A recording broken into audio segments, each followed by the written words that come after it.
अस्सलाम वालेकुम students.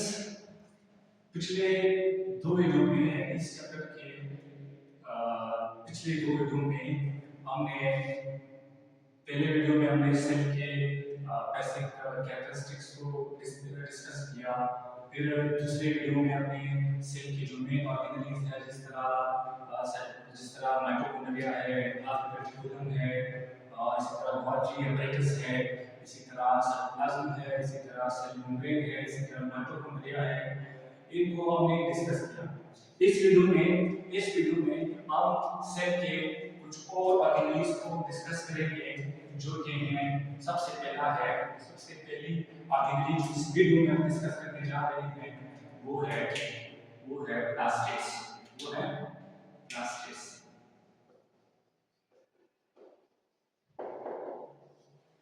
Plastids क्या है? पहला पॉइंट जो प्लास्टिड्स के बारे में करेंगे वो है double membrane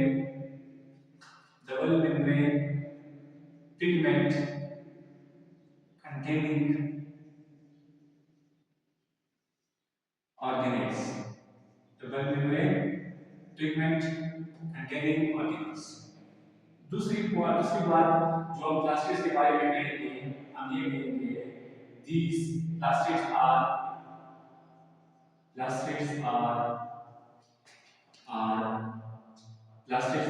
endosymbiotic in origin as mitochondria। ये पॉइंट एमसीक्यूज में आ सकता है कि which of the organelle of the cell is endosymbiotic in origin। तो अगर माइटोकॉन्ड्रिया और क्लोरोप्लास्ट थे तो आप बहुत पर टिक करेंगे, अगर सिर्फ माइटोकॉन्ड्रिया थे तो सिर्फ माइटोकॉन्ड्रिया पर, अगर क्लोरोप्लास्ट था तो chloroplast. Plastids are endosymbiotic in origin as mitochondria। तीसरा point, they are plastids are also semi autonomous as mitochondria। ये माइटोकॉन्ड्रिया की तरह ही सेमी ऑटोनमस है, यानी ये भी सेल्फ रेप्लिकेटिंग है as mitochondria is self replicating. It contain its own ribosome, its own DNA, but which DNA? Circular DNA and matrix called stroma। सही है। इसी के साथ साथ हम ये कहेंगे plastids are of three types। Plastids के कितने टाइप्स होते हैं? 3 टाइप्स होते हैं। One is known as chloroplast, the other one is known as chromoplast, and the third one is known as leucoplast। तीनों प्लास्टिड्स में the most modified one is the chloroplast। Chloroplast is the most modified or modern plastid. जितने भी plastids हैं chloroplast है, chromoplast है, leucoplast है। इन तीनों में क्लोरोप्लास्ट क्या है? इन तीनों में क्लोरोप्लास्ट मॉडिफाइड है, मोस्ट मॉडिफाइड है। क्यों मोस्ट मॉडिफाइड है? Because this chloroplast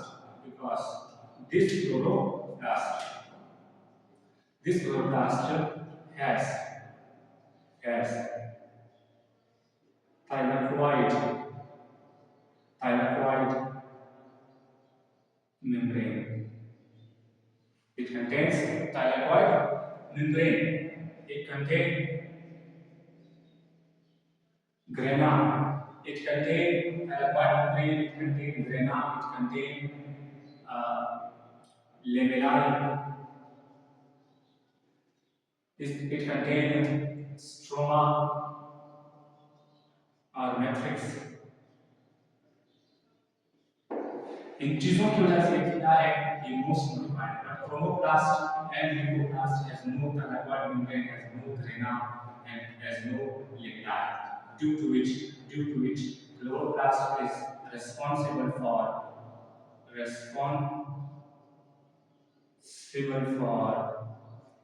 photosynthesis। तीन एबिलिटीज की वजह से क्या है फोटोसिंथेसिस के लिए एबल है। Chromoplast and leucoplast has nothing like chloroplast। चौथा पॉइंट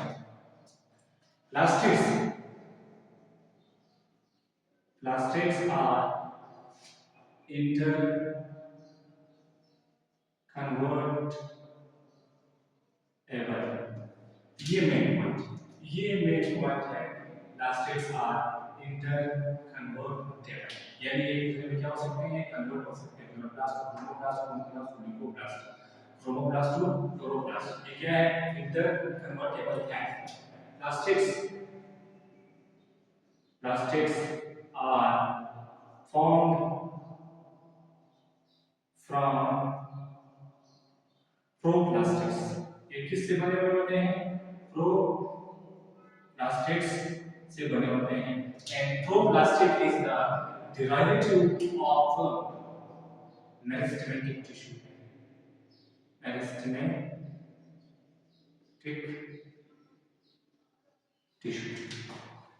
अब हम बढ़ते हैं क्लोरोप्लास्ट हो गया, क्लोरोप्लास्ट है thylakoid membrane करता है, इसके अंदर ग्रेना है। ग्रेना क्या है grana is nothing but group of thylakoid। thylakoid एक कॉइन लाइक स्ट्रक्चर है, और जब ये कॉइन लाइक स्ट्रक्चर एक स्टेट बना लेते हैं इसको क्या कहते हैं ग्रेना कहते हैं। और जो ग्रेना के अंदर स्पेस होते हैं कहते हैं लेमेलाई कहते हैं। और ग्रेना यानी thylakoid membrane जिस स्पेस में होते हैं उस स्पेस में फ्लूइड होता है उसको कहते हैं स्ट्रोमा।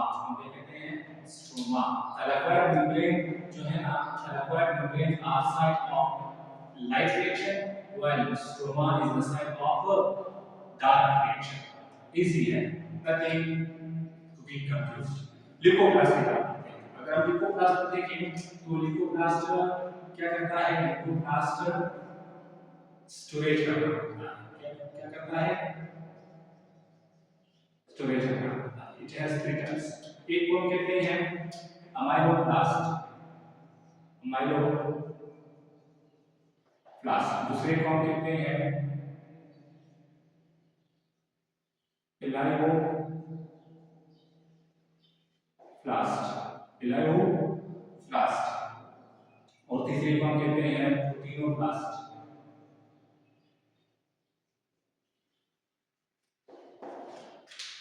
एमाइलोप्लास्ट क्या करता है एमाइलोप्लास्ट स्टोर्स कार्ब्स। इलायोप्लास्ट को हम एलियोप्लास्ट भी कहते हैं। ये क्या करता है ये करता है लिपिड स्टोरेज, लिपिड्स। क्या करता है लिपिड्स को स्टोर करता है। प्रोटीनोप्लास्ट को हम एलियोप्लास्ट भी कहते हैं। एलियोप्लास्ट क्या करता है एलियोप्लास्ट स्टोर्स प्रोटीन। क्या करता है प्रोटीन को स्टोर करता है। ये क्या है basic information regarding the plastids.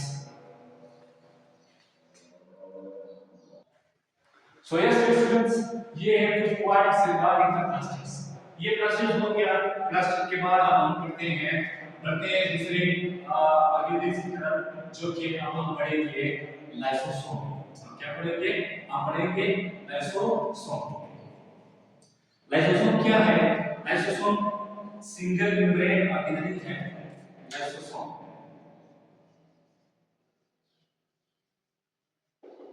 Lysosome single membrane organelle है।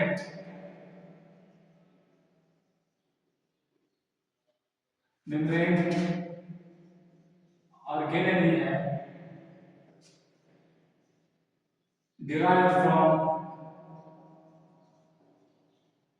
Golgi body, also known as suicidal waves of cell, also known as suicidal waves of cell, contain acid phosphatases and hydrolysis for digestion. इसके अंदर acid फास्फेटेसेस and acid hydrolysis होते हैं और digestion और भी types of enzymes आते हैं. There are around 40 types of there are around 40 types of enzymes in lysosome. Lysosome में कितने एंजाइम होते हैं? Almost 40 types of enzymes इसके अंदर होते हैं. अब लाइसोसोम को हम सुसाइडल वेव ऑफ सेल क्यों कहते हैं? इसको हम lysosome suicidal wave of cell क्यों कहते हैं? इस पर भी बात करेंगे. But types of ribosomes, types of ribosome. एक है प्राइमरी राइबोसोम, प्राइमरी राइबोसोम. एक है सेकेंडरी राइबोसोम, सेकेंडरी राइबोसोम. और तीसरा है रेजिडुअल बॉडी, रेजिडुअल बॉडी. अब प्राइमरी लाइसोसोम क्या है? प्राइमरी लाइसोसोम का मतलब है लाइसोसोम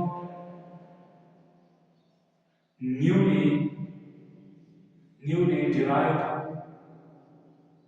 from Golgi body. वो लाइसोसोम जो गोल्जी बॉडी से अभी अभी क्या है अराइज हुआ है, डिराइव हुआ है, उसको क्या कहते हैं? Primary lysosome. सेकेंडरी लाइसोसोम क्या है? Lysosome with phagosome, phagosome. वो लाइसोसोम जो फेगोसोम के साथ क्या है अटैच है, that is known as ribosome. Phagosome क्या है? सपोज हमारे पास एक सेल है, एक सेल है, ये सेल का सेल के ये सेल है, यहाँ पर है सॉलिड पार्टिकल्स. ये जो सॉलिड पार्टिकल्स जब सेल मेम्ब्रेन क्या करेगा? जब सेल मेम्ब्रेन इस सॉलिड पार्टिकल्स को इंगल्फ करेगा, जब सेल मेम्ब्रेन इस क्या करेंगे? सॉलिड पार्टिकल्स को इंगल्फ करेंगे तो ये सॉलिड पार्टिकल्स सेल के अंदर in the form of vesicles आएंगे. So this vesicle is known as this endocytosed, this endocytosed vesicle is known as phagosome. और जब लाइसोसोम इस फेगोसोम के साथ के साथ मिल जाए, then this combination is known as secondary lysosome.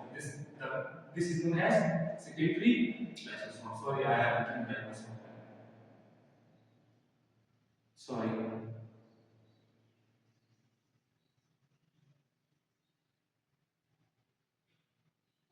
Secondary lysosome. तीसरा है रेजिडुअल बॉडी. रेजिडुअल बॉडी क्या है? Lysosome plus lysosome plus digested mean waste product of phagosome. जब लाइसोसोम फेगोसोम के साथ मिल जाए और जो प्रोडक्ट है उसको डाइजेस्ट करे, काम की चीज निकल जाए और वेस्ट प्रोडक्ट ले जाए, तो वो वेस्ट प्रोडक्ट और लाइसोसोम हम क्या कहते हैं, that is known as residual body. इसको हम क्या कहते हैं, इसको हम कहते हैं रेसिडुअल बॉडी। ये एमसीक्यूज के वाले से मेन पॉइंट्स है, एमसीक्यूज में कोई पॉइंट ये पूछ सकते हैं। इसके अलावा lysosomal malfunctioning disorders। Lysosomal malfunctioning disorders क्या है? वो डिसऑर्डर्स जो लाइसोसोम में एक या एक से ज्यादा एंजाइम्स की डिफिशिएंसी की वजह से पैदा होते हैं। लाइसोसोम में अगर किसी एंजाइम की डिफिशिएंसी आ जाए तो लाइसोसोम में जो प्रोडक्ट्स हैं या जो पार्टिकल्स हैं, जो सब्सटेंसेस हैं, वो स्टोर हो जाते हैं। लाइसोसोमल मालफंक्शनिंग डिजीज को हम लाइसोसोमल स्टोरेज डिजीज भी कहते हैं। इनमें जो पहला लाइसोसोमल मालफंक्शनिंग का एक डिजीज है वो है टे-सेक डिजीज। टे-सेक डिजीज। इस टी-सेक डिजीज में एक स्पेसिफिक एंजाइम जिसे हम कहते हैं, एक एंजाइम है जो कि कहलाता है एक्सोसिमिनाडेज। एक्सोसिमिनाडेज एक एंजाइम है। जब ये एंजाइम डिफिशिएंट होगा, जब ये एंजाइम नहीं होगा, तो लाइसोसोमल मालफंक्शनिंग डिसऑर्डर या लाइसोसोमल स्टोरेज डिजीज पैदा होगी। और इस एंजाइम की डिफिशिएंसी की वजह से जो डिजीज पैदा होती है उसे कहते हैं टे-सेक डिजीज। जो दूसरा है वो है अंटर्स डिजीज। दूसरा क्या है? अंटर्स डिजीज। अंटर्स डिजीज। अंटर्स डिजीज की अंटर्स डिजीज भी एक लाइसोसोमल मालफंक्शनिंग डिसऑर्डर है। इसमें कौन सा एंजाइम डिफिशिएंट होता है? दैट इज आइडोरोनेट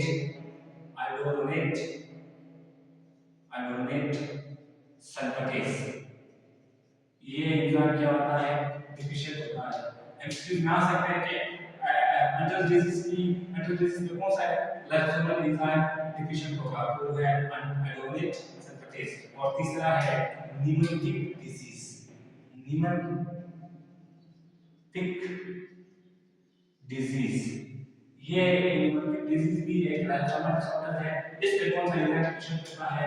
इसमें जो एंजाइम डिफिशिएंट होता है दैट इज स्फिंगोमाइलिनेज।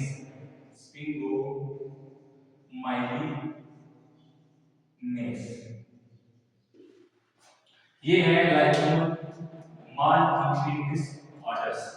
अब ये तो हो गए लाइसोसोम के डिसऑर्डर्स। अब लाइसोसोम का फंक्शन क्या है? अब लाइसोसोम का फंक्शन क्या है? Function of lysosome.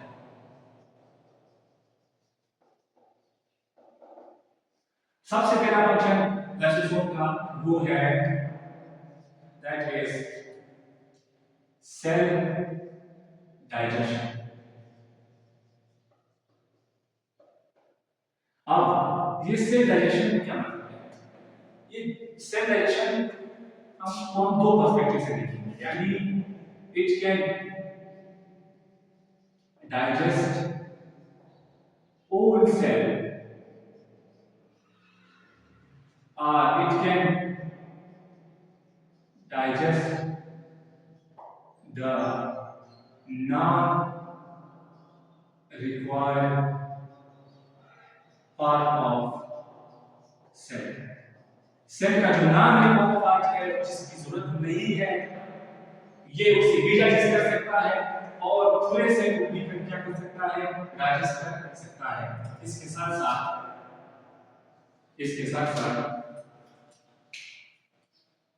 अगर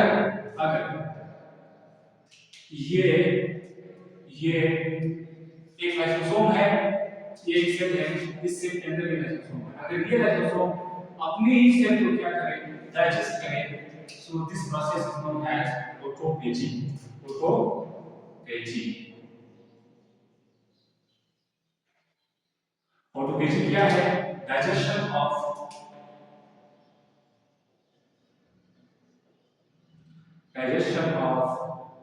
ओन सेल।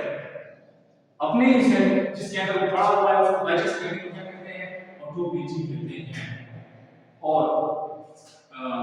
सेल डाइजेशन हो गया, ऑटोफेजी हो गई। इसी तरह एंटीजन एंटीजन डेथ, एंटीजन को मारना, ये भी किसका काम है? ये भी लाइसोसोम का काम है। एक पॉइंट लाइसोसोम के हवाले से जो आपको याद रखनी है वो ये है कि abundant in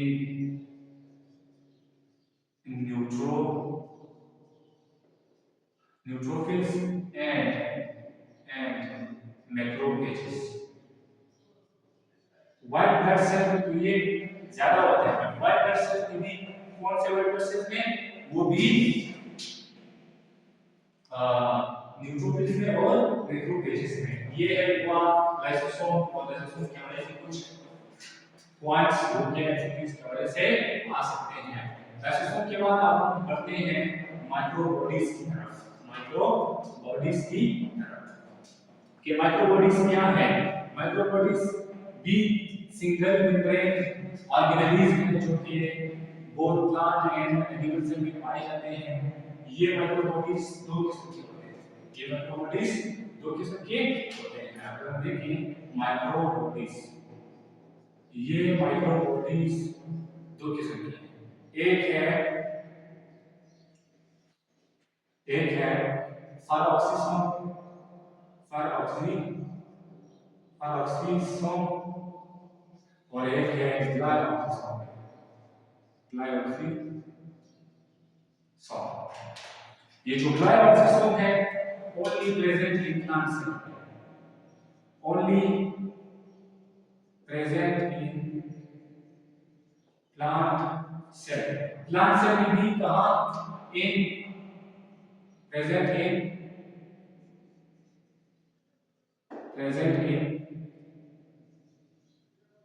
सीड्स। जो सीड्स हैं प्लांट्स के, उनके अंदर जो सेल्स हैं उनसे में क्या पाया जाता है? ग्लाइऑक्सीसोम पाया जाता है। ग्लाइऑक्सीसोम का काम क्या है?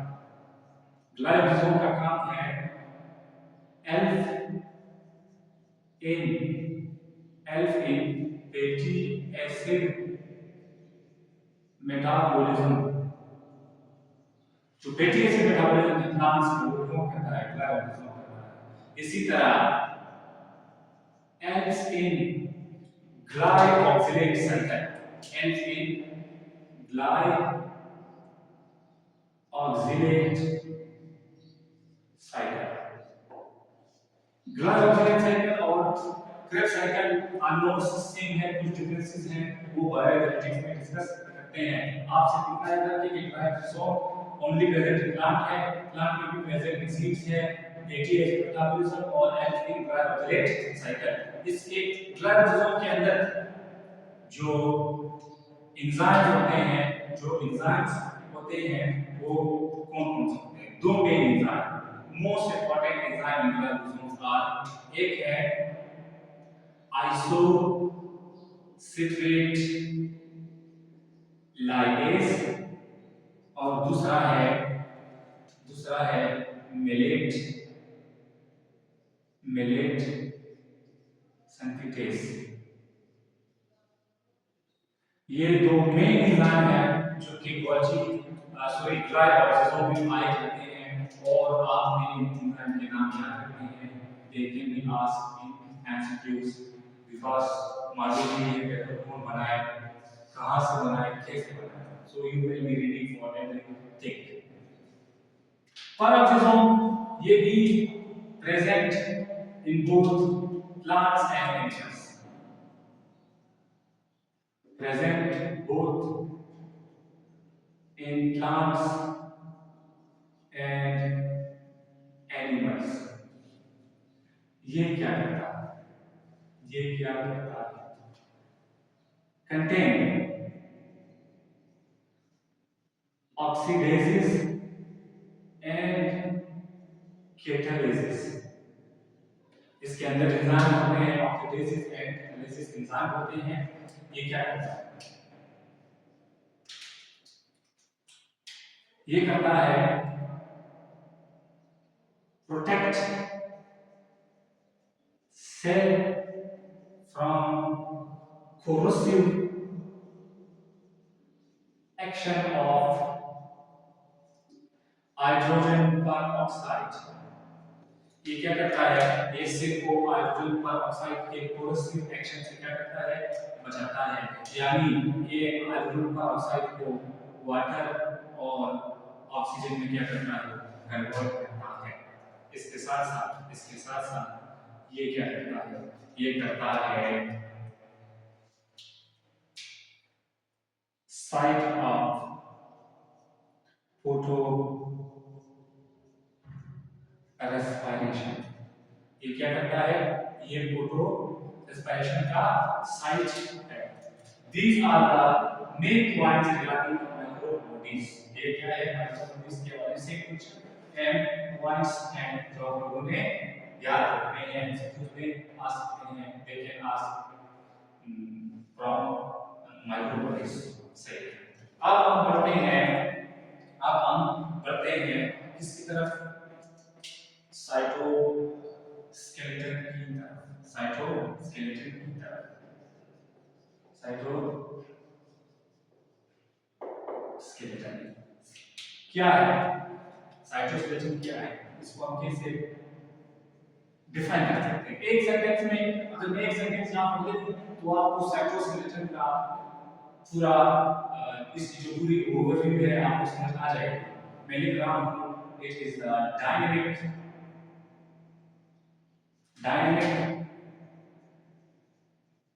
internal framework of cell. सेल के अंदर एक डायनेमिक फ्रेमवर्क होता है जो कि सेल को शेप देता है, जो कि सेल की मोटिलिटी में हेल्प करता है, जो कि सेल के अंदर ट्रांसपोर्ट के लिए एक रूट, एक रोड प्रोवाइड करता है। तो उस डायनेमिक इंटरनल फ्रेमवर्क को क्या कहते हैं? साइटोस्केलेटन कहते हैं। ये एक सेंटेंस पूरे साइटोस्केलेटन की पहचान है। Dynamic internal framework of cell. Cytoskeleton क्या है? Cytoskeleton is of three types. It is of three types. एक है माइक्रो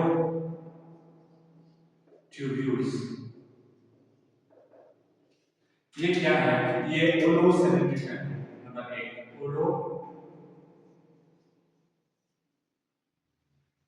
ओलोसेलेट्रिक है। दूसरा क्या है? दूसरा ये है कि ये थिकेस्ट है। थिकेस्ट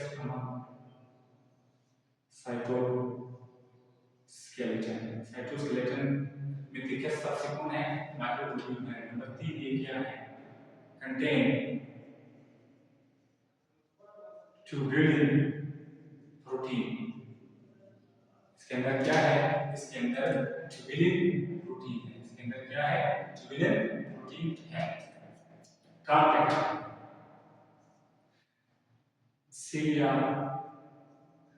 फ्लैजेला, इसी तरह सेंट्रीओल्स फॉर्मेशन। दूसरा है दैट इज माइक्रोट्यूब्यूल। दूसरा है actin filament. Actin filament. Actin filament या इसको हम माइक्रोफिलामेंट भी कहते हैं। एक्टिन फिलामेंट क्या है? नंबर एक थिनेस्ट thinnest among cytoskeleton। इसके अलावा ये क्या करते हैं? इसके अलावा ये composed of actin and myosin। करते क्या? करते हैं muscle contraction, muscle contraction, cell movement, cell movement, muscle contraction है, cell movement है, ये चीजें हैं, ये कौन करता है? ये एक्टिन फिलामेंट करता है। यानी कह सकते हैं व्हाइट ब्लड सेल मूवमेंट ये किस वजह से होता है? एक्टिन फिलामेंट की वजह से होता है। तीसरा है intermediate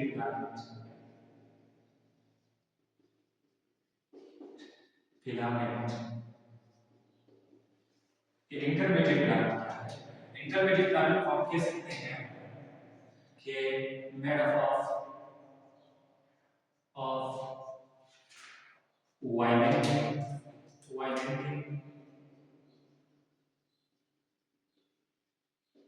keratin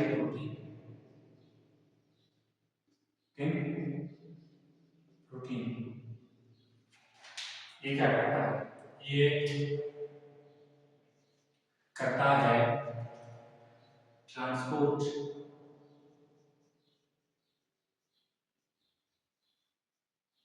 inside cell. Provides मतलब है प्रोवाइड रूट और road for cell trafficking। Cell के अंदर जो ट्रैफिक का काम है कौन संभालता है? ये साइटोस्केलेटन संभालता है। सो डियर स्टूडेंट्स, इस वीडियो में जो सेल के मीनिंग वगैरह इस पे हमने ये भी डिस्कस किया और एंड पॉइंट्स डिस्कस किए रिगार्डिंग द एमसीक्यूज के भी पॉइंट आ सकते हैं। इसी वीडियो के साथ आपके फर्स्ट ईयर का जो बायोलॉजी का पहला चैप्टर है वो खत्म होता है। आई होप आपको पॉइंट समझ में आए होंगे और आपने सेल को एक अलग तरीके से समझा हुआ होगा। वीडियो अच्छी लगी हो तो चैनल को सब्सक्राइब करें, आगे शेयर करें। मिलते हैं अगले चैप्टर में इंशाल्लाह। Take care of yourself. Thank you so much.